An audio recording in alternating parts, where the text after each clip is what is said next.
اللہ الرحمن الرحیم الحمد للہ رب العالمین والصلاة والسلام علی اشرف الانبیاء والمرسلین نبینا سیدنا بالقاسم محمد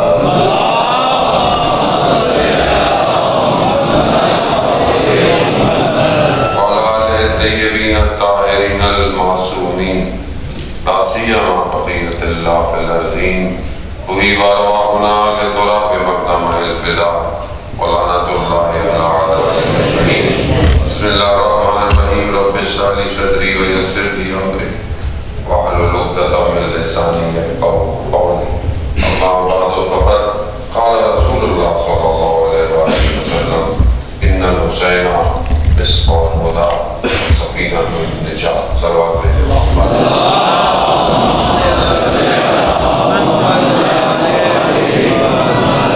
سب سے پہلے میں خدا متعال کی بارگاہ میں شکر گزار ہوں کہ پروردگار نے یہ توفیق عطا فرمائی کہ آپ تمام مومنین کے درمیان میں اس پربرکت محفل میں حاضر ہوں.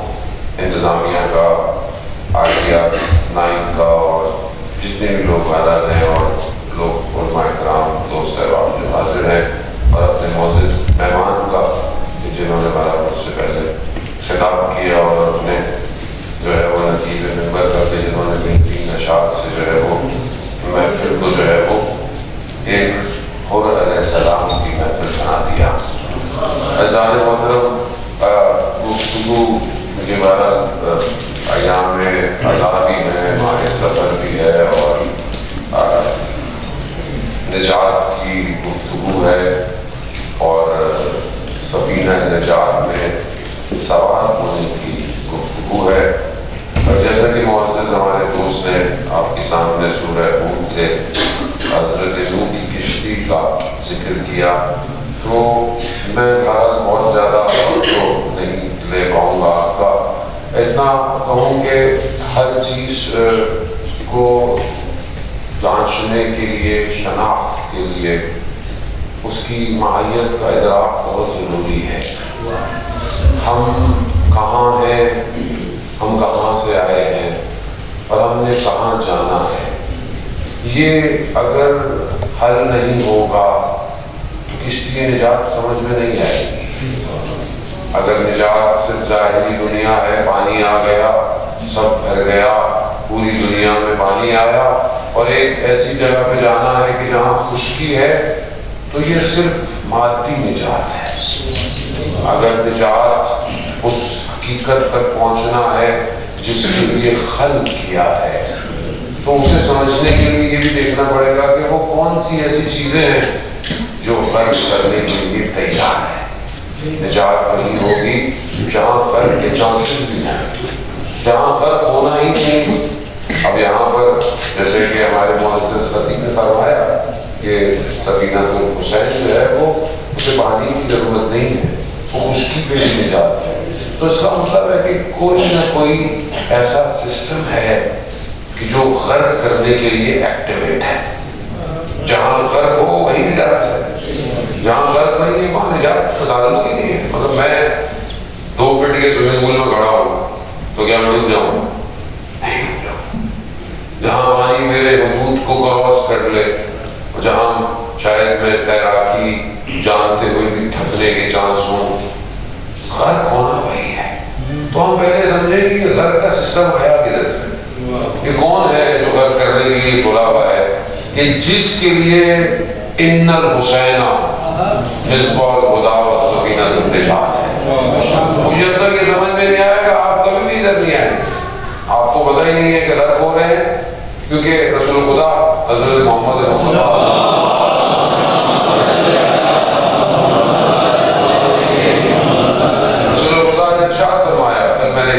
کہیں ذکر کیا کہ الناس نائم، لوگ سو رہے ہیں، جب مریں گے تب بیدار. تو ہمیں تو لگ رہا ہے ہم تو جاگ رہے ہیں، مگر رسول کیا فرما رہے ہیں؟ سو رہے. جب مرو گے تب بیدار. تو اب یہ بیداری کیسی ہے جو ہمیں نظر نہیں آ رہی، اور یہ کیسا سونا ہے کہ جو جب اصل بیدار ہوں گے تو نظر آئے. تو یہ ایسے کہ ذات محترم اللہ نے انسان کو خلق کیا تو اسے جو ہے وہ اپنی خلافت عطا فرمائے۔ وہ خلافت کو لے کر جب اللہ نے دوسری مخلوقات کو حکم دیا کہ اس کی اتباع کرو، اطاعت کرو، اسے سجدہ کرو، تو وہاں پر ایک فورس کریٹ ہو گئی کہ جس کے اندر مشکل یہ تھی کہ وہ اپنی ذات کو سب سمجھنا تھا، وہ اپنی ذات کو مشکل دیکھے یہیں سے چیزیں کیسے میں انالائز کروں۔ قرآن آپ کے سامنے رکھا ہوا ہے، خدا ہمیں اس پہ ہدایت کرنے کی توفیق دے اور پڑھنے کی توفیق دے، مگر مشکل یہ ہے کہ ہمارے یہاں یہ رکھا ہوا ہے، یہ استعمال نہیں ہو رہا، اس کو رکھ دیا ہے۔ جب کوئی مر جاتا ہے تو چار ایک آدھ پارہ پڑھ کے اس کو نجات کے لیے پڑھتے ہیں، جبکہ یہ زندوں کی ہدایت کے لیے، یہ مردوں کی نجات کے لیے مردے تو سب آپ کما ہی لیں گے کسی نہ طریقے سے۔ اس کو کہتے ہیں ہم تو قرآن یہ بتا رہا ہے، قرآن ایگزیکٹ آپ کو لوکیشن دے رہا ہے، ایگزیکٹ آپ کو پرسنالٹی بتا رہا ہے۔ کیا مسئلہ تھا؟ صرف اپنی ذات، تکبر، اپنے آپ کو خود سمجھنا، میں کچھ ہوں، میں اس کو سجدہ کروں گا۔ پہلا جو ریٹیلیشن ہے اس نفس اور ذات کا شکار ہے، وہ یہ پہلا آدمی غرق ہو گیا، غرق یہی ہو گیا جب اس نے کہا کہ میں بہتر ہوں، میں بہتر ہوں، میں آگ سے بنا ہوا، میں فلانا بہتر ہوں، جبکہ خدا قرآن میں صاف معیار دے رہا ہے کہ کوئی نہیں ہے، نہ کوئی ذات ہے، نہ کوئی کچھ نہیں ہے۔ یہ ہم بس گئے ہیں ذاتوں کے اندر، ہم بس گئے ہیں کہ جیسے کہ بہرحال ہمارے بزرگار نے کہا کہ بہرحال سعادت بھی تک ہو کے جب وہ اتقوا اللہ کی سٹیج پر اگر وہ اللہ کا تقوی اختیار کر رہی ہے تو سب بہتر ہے، ضرور یقیناً سعادت کا احترام تراقب ہے، لیکن معیار خدا تقوی دے رہا ہے۔ وہاں تکبر آ گیا، میں کس نے تکبر دیا؟ عبادتوں میں، عبادتیں حجاب بن جاتی ہیں۔ بعض اوقات انسان اپنی عبادتوں میں تکبر نہ کرے، میں تو اتنی نمازیں پڑھتا ہوں، میں تو فلانا کرتا ہوں، میں تو یہ کرتا ہوں، سامنے والے کو دیکھو نہیں پتا، جیسا کہ صاحب بھائی نے فرمایا کہ فجر کی نماز اور ظہر کی نماز کے درمیان میں ہو رہا ہے، ابھی وہ والی نماز نہیں پڑھی جو پڑھنی بھی چاہیے تھی، پھر بھی ہو رہا ہے سلام۔ عزیزان محترم، کہیں پر بھی ہم جو ڈوب رہے ہیں ہم ذات پہ ڈوب رہے ہیں، ہمارا نفس ہمیں ڈبو رہا ہے۔ میں عبادت اچھی کرتا ہوں، میرا حجاب اچھا ہے، فلانی خاتون مجلس میں آئی تو حجاب بھی صحیح نہیں کرتا، دروازہ بند کر، کسی کو غور نہ بننے دے۔ فلانا جو ہے وہ سارا سال ایسے کرتا ہے، مجلس میں آ جاتا ہے، تو بھائی تمہیں غور کیسے آئے گا؟ آپ اور میں کیوں تکبر کر رہے ہیں؟ جبکہ یہاں جو راستہ ہے وہ تواضع کا راستہ ہے، وہ انکساری کا راستہ ہے۔ جتنا انسان خدا کی بارگاہ میں ٹوٹے گا خدا اتنا اسے پرواز دیتا ہے۔ ہر کوئی سوار نہیں ہو سکتا، سواری آسان نہیں ہے۔ حسین ابن علی کی کشتی کے اندر وہاں اپنے آپ کو بکھیرنا، جو بھی لوگ آئے، جتنے بھی لوگ آئے، بڑی بڑے، کوئی اپنے قبیلے کا سردار تھا، کوئی کسی مسلک کا تھا، کوئی تاجر تھا، کوئی کیا تھا، اپنی ذات میں تھے، لیکن وہاں آ کر ہر شخص نے اپنی آئیڈینٹی کو ریموو کر دیا۔ وہ چھوٹا بچہ 13 سال کا کہ جس کے والد بھی شہید ہو چکے تھے روزہ عاشورہ، وہ مولا کے پاس آیا تو کہا مجھے بھی اجازت دے، کہا نہیں تمہارے والد شہید ہو گئے، کافی ہے، تمہاری اپنی ماں کا خیال رکھو، کہا نہیں میری ماں نے مجھے بھیجا ہے۔ اس نے جب جا کر دشمن کے سامنے اپنا انٹروڈکشن کیا کرایا؟ امیری حسین و نعم الامیر، میرا حسین امیر، میرا حسین جو میرا سب کچھ ہے۔ تو یہ اب ہم دیکھیں گے جو سسٹم آیا ہے اوپر سے نیچے، جب وہ بالکل ریٹیلیٹ ہو گیا، نیا سسٹم اپلائی ہو گیا، اللہ نے حضرت آدم کو بھیجا تو شیطان بھی نیچے آ گیا، اور یہ پورا سسٹم بڑھتا رہا، بڑھتا رہا، بڑھتا رہا، ایک نبی، دوسرا نبی، تیسرا نبی، امتیں، اور یہاں تک کہ آخری نبی حضرت محمد مصطفیٰ۔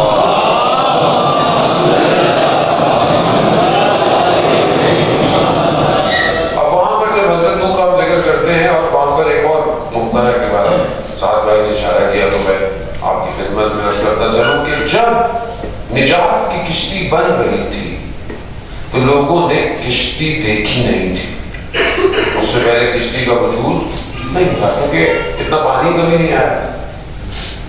تو لوگ تمسخر کرتے تھے حضرت نوح پہ، مذاق اڑاتے تھے کہ یہ کیا ہے، وہ کہتے تھے کہ پانی آئے گا، تو کہتے تھے ہنستے ہوئے گزر جاتے تھے۔ کشتی جب بن رہی ہو تو لوگوں کو نظر نہیں آتا، آج بھی وہ کشتی تیار ہو رہی ہے، اور کئی میرے جیسے، میں اپنے آپ کو کیا ہر جگہ اپنے آپ کی طرف کرتے ہوئے کبھی پھنس بھی جاتا ہے، بہرحال بہت سارے لوگ ایسے جو آج کے دور میں بھی نابینا ہیں، جنہیں وہ کشتی نظر نہیں آ رہی، وہ کشتی تیار ہو رہی ہے، اس میں آخری کیلیں ٹھوکی جا رہی ہیں۔ اب جو اس کو سمجھ گیا آج بھی سوار ہو جائے گا۔ آج بھی لوگوں کو بہت ساری باتیں مذاق لگتی ہیں، بہت ساری باتیں لوگوں کو سمجھ میں نہیں آتی ہیں، مگر وہ نجات کی کشتی کہ جس کا جو حاکم ہے، جس کو چلانے والا ہے، وہ غیبت کے پردے میں انتظار کر رہا ہے۔ آج جمعے کا دن ہے، ظہور کا متوقع دن ہے، وہ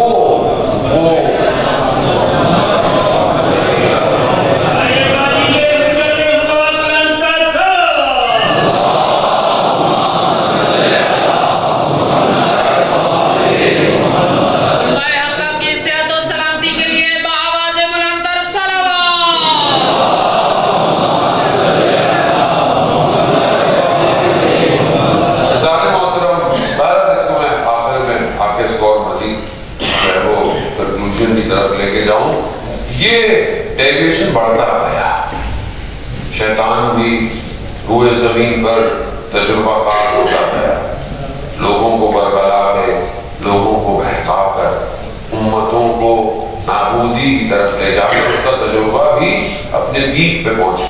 ادھر اللہ ایک کے بعد اپنے ولی کو بھیجتا رہا۔ سسٹم آپ کے سامنے ہے، قرآن جو ہے وہ چند نبیوں کا ذکر کر رہا ہے، چند امتوں کی داستان بیان کر رہا ہے۔ بنی اسرائیل بہت زیادہ قرآن ڈسکس کرتا ہوا نظر آتا ہے۔ یہ ساری چیزیں بتائیں کہ جب امت پھنس جائے تو پھر منجی ضروری ہے، نجات دینے والا، اور ہر امت نے خدا کی بارگاہ میں یہ مطالبہ کیا کہ کوئی ہمیں نجات دے، لیکن اس کے مقابلے میں قرآن دوسری فورس کو دکھا رہا ہے۔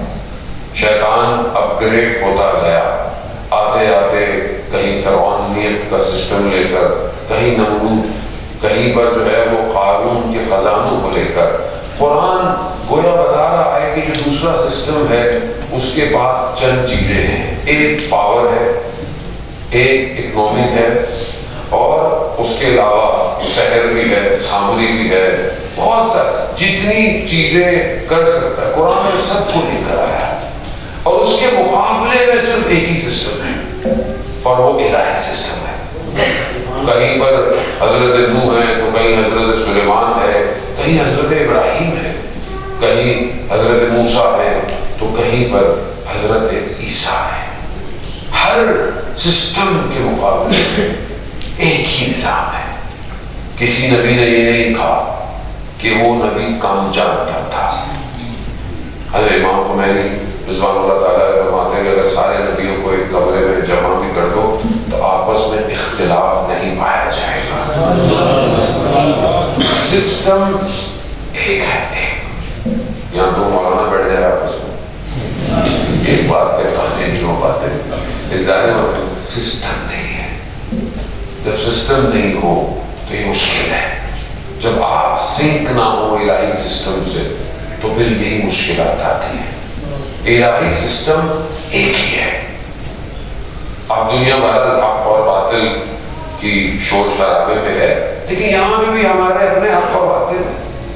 یہاں پہ بھی ہم لوگ بہرحال جس ظلم کے مقابلے میں کھڑے ہوئے ہوتے ہیں، انسانیت کے خلاف، انسانیت کے لیے ظلم ہو رہا ہے، یقیناً وہاں حق کی آواز، لیکن اصل حق کی آواز الہی سسٹم کا نافذ ہونا ہے۔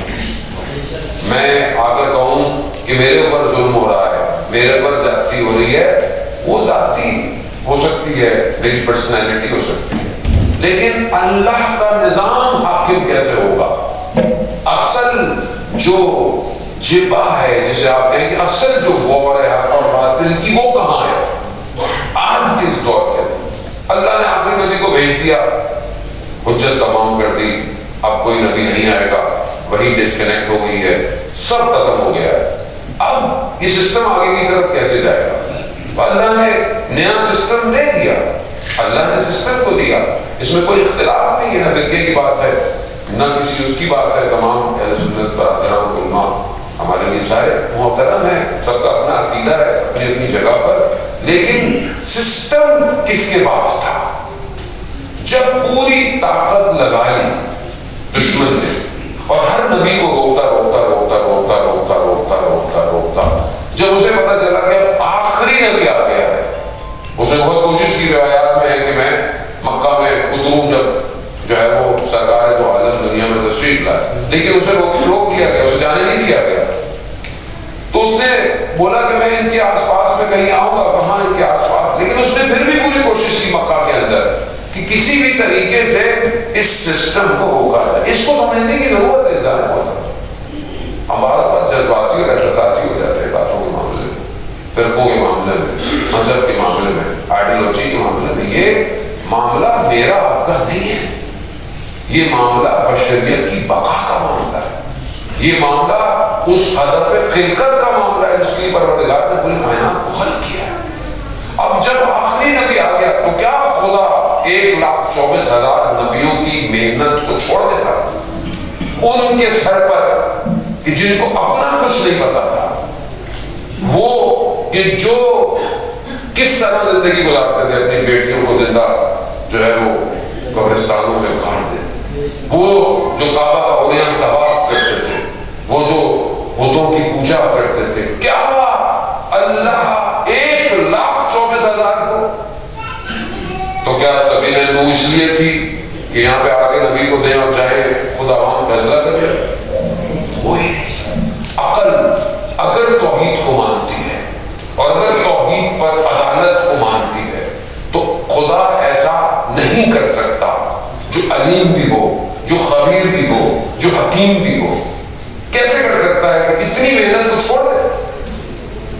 یہاں پوری طاقت لگا دی انہوں نے مکہ کے اندر کہ روکیں، اذیت دے، تکلیفیں دے، شیب ابی طالب کے اندر سینسز لگا دی، آفرز کر لی اپنی سارے رسول کو، جتنی آفرز کر سکتے تھے، نہیں ہوا۔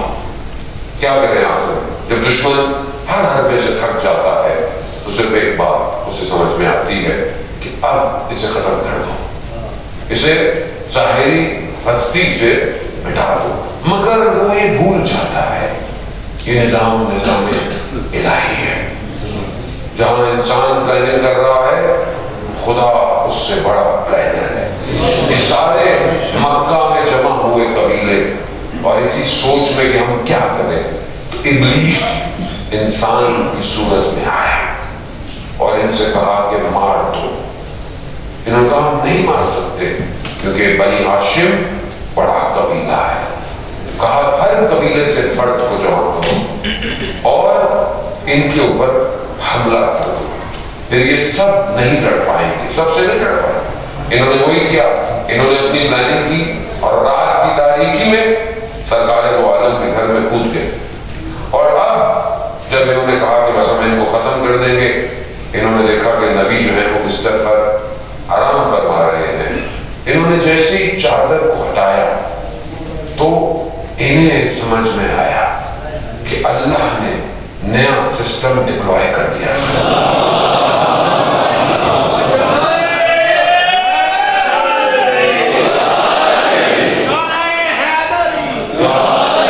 یہ نیا سسٹم دیکھ کے گھبرا گئے، بولا یہ کیا ہے؟ وہ تو نبی تو چلے گئے۔ اسی رات دشمن کو خدا نے دکھا دیا کہ جب بھی تم پلاننگ کرو گے یہ سسٹم تمہارے مقابلے میں آئے گا۔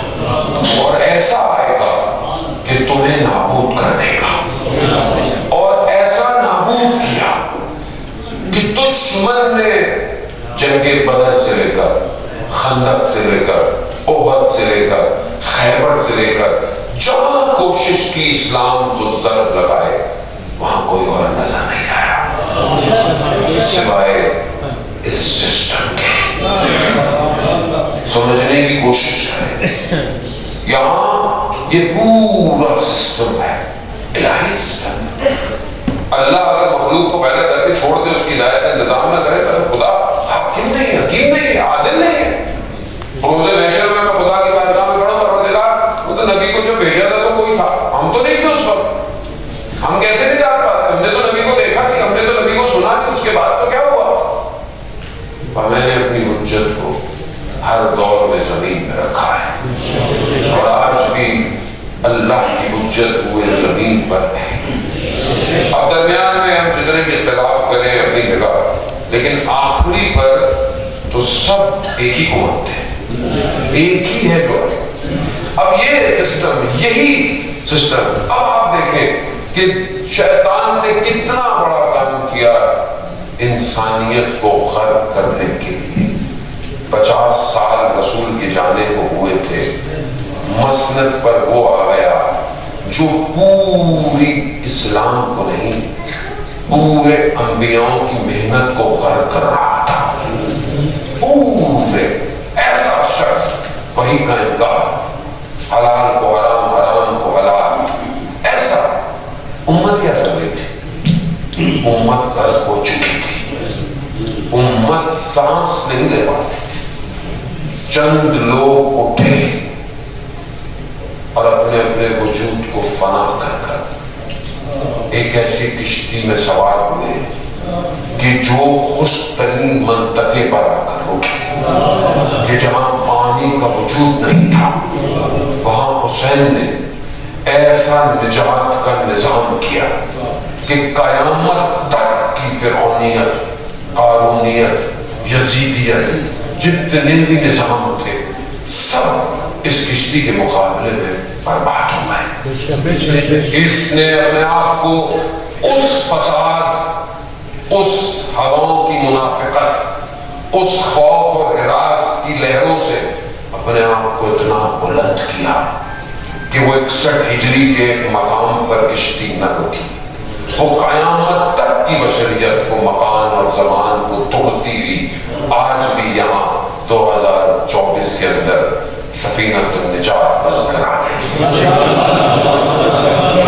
اس کو تب سمجھیں گے جب آپ کو وہ فورس سمجھ میں آئے گی جس پر یہ کشتی چل رہی ہے. ایسا نہیں ہوتا کوئی نہیں ہے سوائے حسین کے.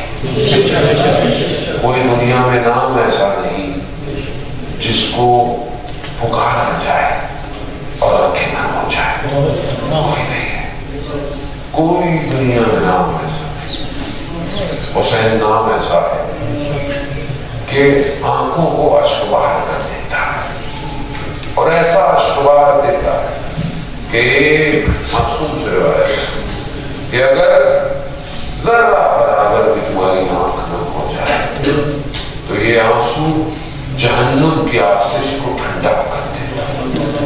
کسی اور میں اتنی طاقت نہیں. اللہ نے امام حسین کو کیا دیا اور یہ کیوں اس مقام پر یہ کشتی پہنچی ہوئی کیونکہ حسین ابن علی نے اپنا سب کچھ خدا کے لیے قربان کر دیا. اس نظام کے یاد رکھیے گا جانے محترم یہ جو لوگ بعض اوقات 2 شہزادوں کی جنگ کہہ کر بات کو ڈال دیتے ہیں تاریخی بات کہہ کے ڈال دیتے ہیں. بات صرف اس دنیا کی بھی نہیں ہے. آپ اس پورے نظام کو دیکھیں کہ جو انبیاءوں کا وارث ہے وہ کربلا اترا ہے اور دشمن نے امام کو کربلا نہیں بلایا. امام نے خود کربلا کو ڈیزائن کیا ایسا اسٹریٹجیکل پلان کیا کہ قیامت تک کی یزیدیت اس ایک کربلا سے پریشان ہے. کیوں مشکل ہے آج آپ دیکھیں نا دنیا میں مشکل کس سے ہے وہی مشکل ہے جہاں نجات ہے. اب نجات کی کشتی کو تو خراب نہیں کر سکتے تو کیا کریں کشتی میں چڑھنے نہ کیسے روکے کشتی میں فرقوں میں بانٹ دو حسین کو مسجدوں ممبر کر دو سوار نہ ہو پائے. یہ سازش قرآنی سازش ہے. حسین کے دروازوں کو صرف بند کر دو لوگوں کی.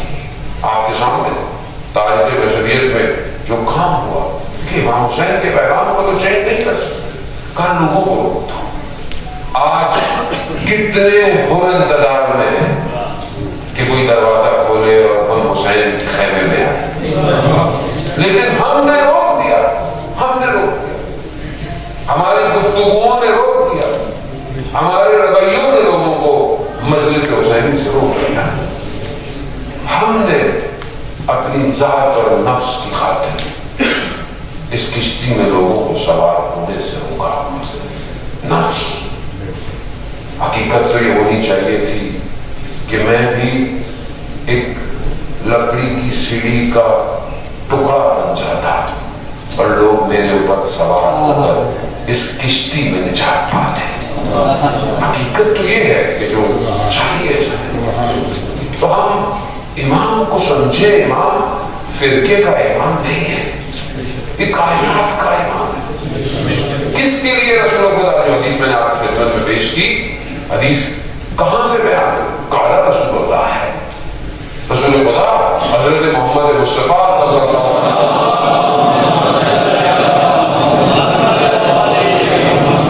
رسول خدا نے فرمایا ہے کہ عرش کے دائیں طرف یہ لکھا ہے ان الحسین مصباح الہدی والسکینہ. عرش کے دائیں طرف کون ہے جو عرش سے نجات دے رہا ہے؟ یہ سارے امام, یہ سارے فرقے تو یہیں پورے ہو گئے. ان کو تو دیوار کے پیچھے کا علم نہیں, وہ نجات کیا دیں گے؟ حسین ابن علی کا کارواں کربلا سے شروع ہوا ہے اور یہاں تک نجات نہیں ہے. یہ تو عالم تھوڑی دیر کا عالم ہے. حسین ابن علی البتہ اس عالم میں بھی کسی کو چھوڑتے نہیں ہیں, لیکن اصل نجات تو دوسری طرف ہے. جب انسان ٹرانزیشن میں تبدیل ہو جائے, کل نفس ذائقۃ الموت, جس موت جب آئے گی تب پتا چلے گا حسین ابن علی کسے کہتے ہیں. اور پھر جو دوبارہ اٹھائے جاؤ گے روز محشر میں, تو جس جنت کے طلبگار ہو اس جنت کا سردار حسین ہے. یہ نجات صرف یہاں کی نہیں ہے, اس لیے خدا کے لیے امام حسین کو فرقوں میں مت بانٹیں. یہ انسانیت کی نجات ہے. یہ جس کو کامیابی چاہیے یہی نجات ہے, یہی نجات, اور یہی نجات وہاں تک ہے. وہی عالم جہاں پر ہم سب نے کھڑے ہونا ہے, وہ عالم کہ جہاں قرآن کہہ رہا ہے ہم فیہا خالدون, تم وہاں ہمیشہ رہو. جہاں ہمیشہ رہنا ہے وہاں پر نجات حسین کی ہے.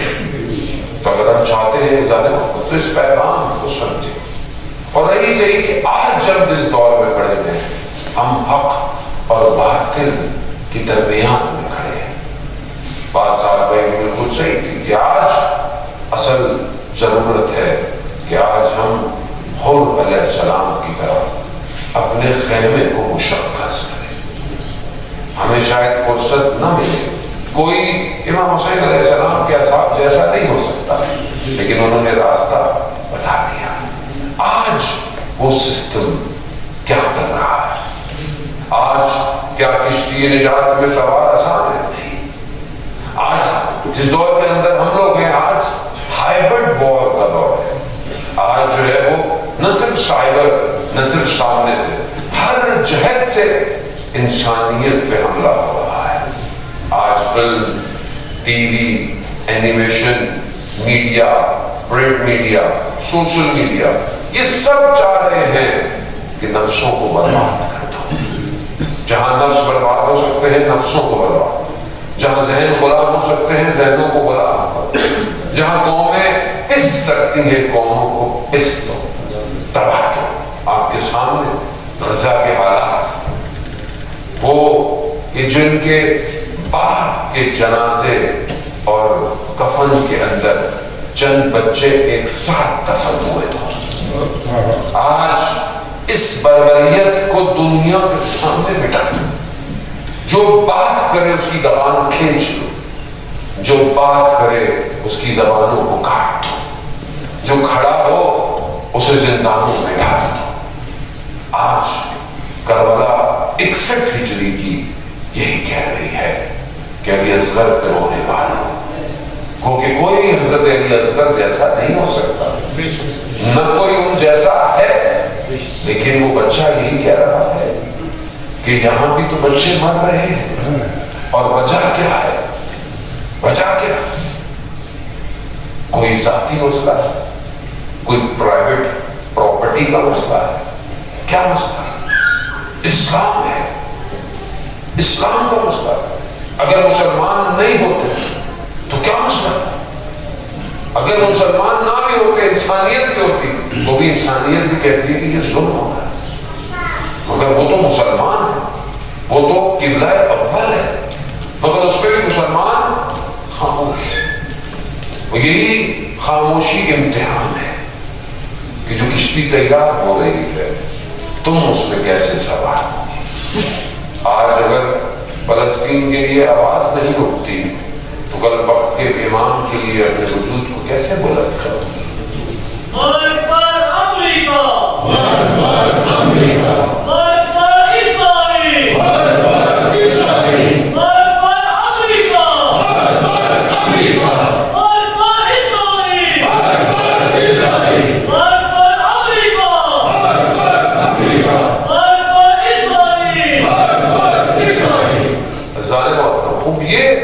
سسٹم کو سمجھنے کی کوشش، بعض نعرے بھی ہمارے کھوکھلے ہیں، نعرے مارتے ہیں، پانی وہی پیتے ہیں جو اسرائیل کو بیٹھا جاتا ہے، کھانے چھوٹتے نہیں ہیں، ذائقوں کی لذت ختم نہیں ہوتی، سمجھ میں نہیں آتا کون سی پروڈکٹ کہاں جا رہی ہے، اتنی زحمت ہی نہیں کرتا کوئی، اپنی پروڈکٹ بنائے کون، اگر بنی ہوئی ہو تو استعمال کون کرے۔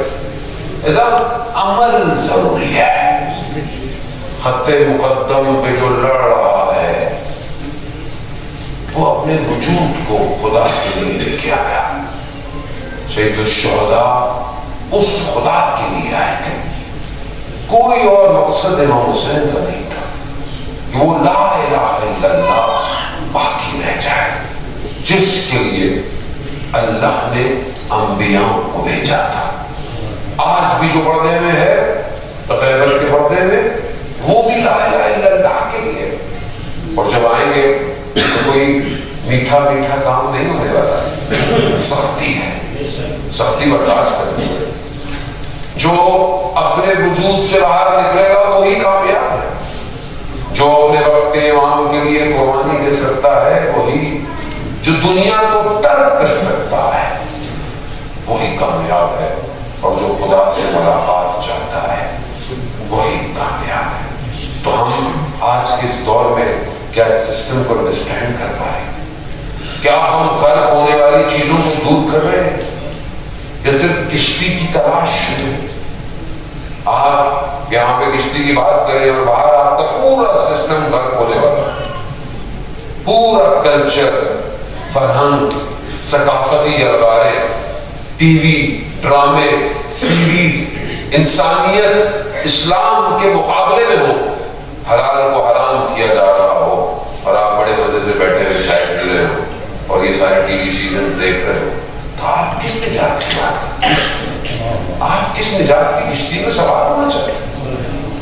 اب آپ بولے کہ ہم کیا کریں، ہم ہی یہ سب کر رہے ہیں، باہر سے کوئی نہیں آیا، مارس سے کوئی نہیں اتر آئی، ساری چیزوں کو کر رہا ہے، ہم کر رہے ہیں۔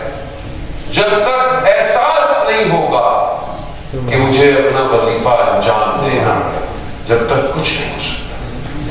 کانفرنس کرائیں، مجلسیں کرائیں، سب کچھ کرا لیں، جب تک آپ خود بیدار نہیں ہوگے، آپ جب تک پہلا قدم نہیں اٹھائیں گے امام حاضر کے لیے، امام نہیں آئے گا۔ اب وہ کشتی نہیں آئے گی کہ جس میں سب سوار نہ ہوگا، اب وہ کشتی انتظار کر رہی ہے، پہلے اس قابل ہو جاؤ کہ اس میں سوار ہو۔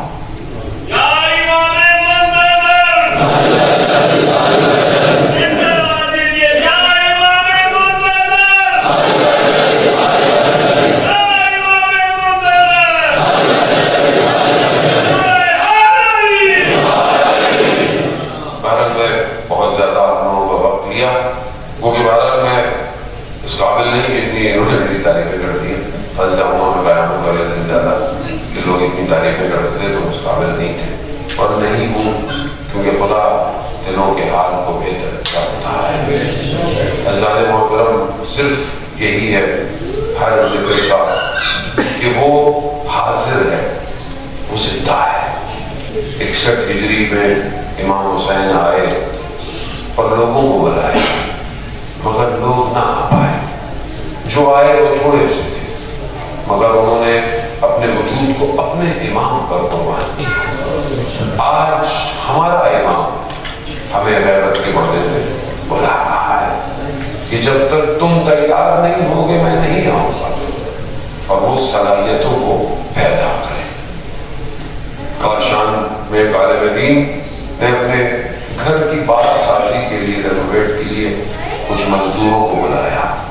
مزدور کام کرتے، اس میں ایک جوان تھا، تو دیکھتے تھے کہ یہ جوان جب بھی کھانے کا وقت ہوتا ہے پہلے نماز پڑھتا ہے پھر کھانا کھاتا ہے، اور اس کی حالت سے بھی لگتا ہے کہ کوئی خاص بات ہے اس میں۔ کوشش کرتے تھے میں اس سے بات کروں مگر وہ موقع نہیں دیتا۔ ایک دن سیڑھی انہوں نے دی اسے کہ یہ کرائے پہ جو لی ہے اسے واپس دے آؤ۔ کافی دیر لگ گئی اسے واپس آنے۔ جب آئے تو انہوں نے پوچھا اتنی دیر کیوں لگائی تم نے؟ کہا کہ سیڑھی لمبی تھی اور گلی میں دیواریں بہت قریب قریب تھیں، تو کہیں کسی کی دیوار پہ خراش نہ آ جاتی، کیونکہ دیوار لوگوں کا حق ہے، تو میں اس کو کیسے لوگوں کے حق کو واپس کرتا۔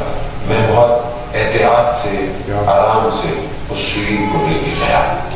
عالم دین تھے، پہچان گئے۔ کہا کہ کیا تمہاری کبھی امام زمانہ سے ملاقات ہوئی ہے؟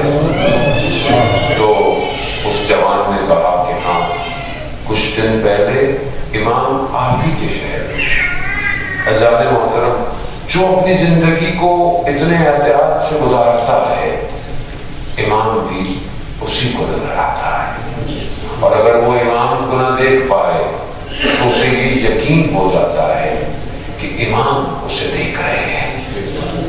میں اور آپ کتنے اس یقین پر ہیں کہ آج جمعے کے دن امام مجھے دیکھ رہا ہے۔ اگر یہ احساس مجھے ہو جائے تو میں کبھی بھی کوئی غلطی نہیں کروں گا، اور جس جان کا مجھے خوف ہے اس کی قیمت ان کی بارگاہ میں کچھ نہیں۔ ان کی بارگاہ میں شرط یہی ہے، اگر آنا ہے تو گردن کٹوانی پڑے گی، اگر آ سکتے ہو تو حسین کا خیمہ ایسے ہی ہے، جو آیا اپنی گردنوں کو کٹوا کے آیا ہے۔ خوب اس خوف کو باہر نکالیں گے تو پھر امام کے لیے کچھ کریں گے۔